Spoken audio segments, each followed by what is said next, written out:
আজকে একটা বেদনা বিধুর দিবস। 2009 সালের 25শে ফেব্রুয়ারি আমরা এই 57 জন চৌকস সেনা অফিসার এবং শুধু তাই নয়, আমাদের কিছু কিছু পরিবারবর্গ সদস্যদের আমরা হারিয়েছি। এখানে আসার সময় এই ছবিগুলো আমি দেখছিলাম। এই ছবিগুলো আপনারা অনেকে ছবিতে দেখেছেন, কিন্তু এগুলো আমার সব চাক্ষুষ দেখা। আমি একটা চাক্ষুষ সাক্ষী এই সমস্ত বর্বরতার। একটা জিনিস আমাদের সবসময় মনে রাখতে হবে,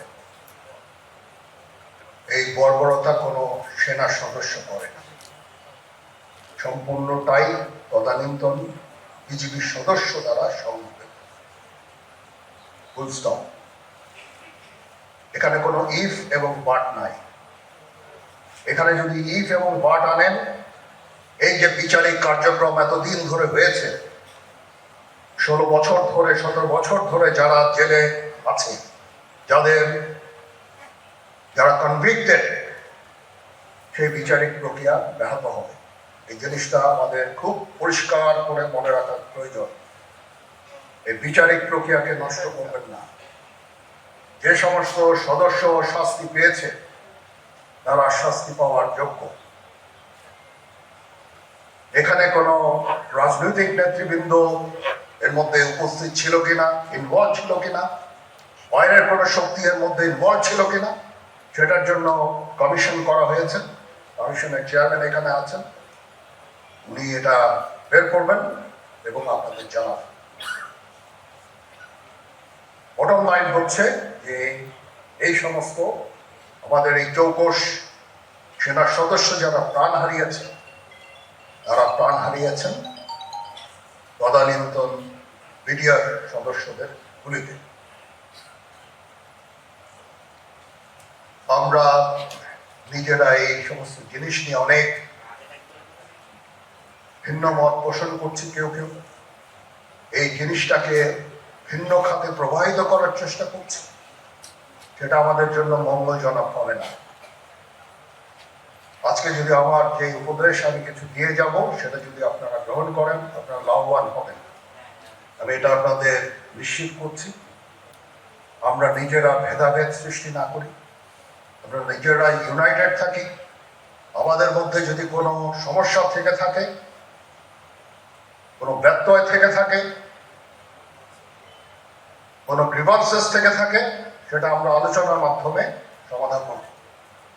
এটার জন্য ডানে বায়ে দৌড়িয়ে কোনো লাভ হবে না, নিজের ক্ষতি ছাড়া কোনো লাভ হবে না। আমি আপনাদের এই জিনিসটা নিশ্চিত করে দিচ্ছি। কিছু কিছু সদস্যদের দাবি যে তারা 2009 সাল থেকে আজ পর্যন্ত বিভিন্ন শাস্তি পেয়েছেন। কেউ কেউ দায়ী করছেন যে তারা অযাচিতভাবে শাস্তি পেয়েছে। এটার জন্য আমি একটা বোর্ড করে দিয়েছি, একজন লেফটেন্যান্ট জেনারেল সেই বোর্ডের সদস্য। প্রথম ফেজে 51 জন সদস্যর ব্যাপারে আমার কাছে রিকমেন্ডেশন নিয়ে এসেছে। তার রিকমেন্ডেশনের অধিকাংশই আমি গ্রহণ করেছি এবং আরো বেশি আমি দিয়েছি। নেভি এয়ারফোর্সও তাদের এই কার্যক্রম চালিয়ে যাচ্ছে। আমার স্ট্যান্ড পয়েন্ট হচ্ছে, যদি কেউ অপরাধ করে থাকে সেটার জন্য কোনো ছাড় হবে না, বিন্দু মাত্র ছাড় নাই। আমি আপনাদের পরিষ্কার করে দিচ্ছি, it is a discipline force. Discipline ফোর্সকে ডিসিপ্লিন থাকতে দেন। আজকে এই যে দেশের ক্রান্তি লগ্নে সমস্ত বাহিনী, সমস্ত অর্গানাইজেশন বিপর্যস্ত হয়ে পড়েছে। খালি সেনাবাহিনী টিকে আছে, বিমান বাহিনী টিকে আছে, নৌবাহিনী টিকে আছে। কেন? Because of discipline.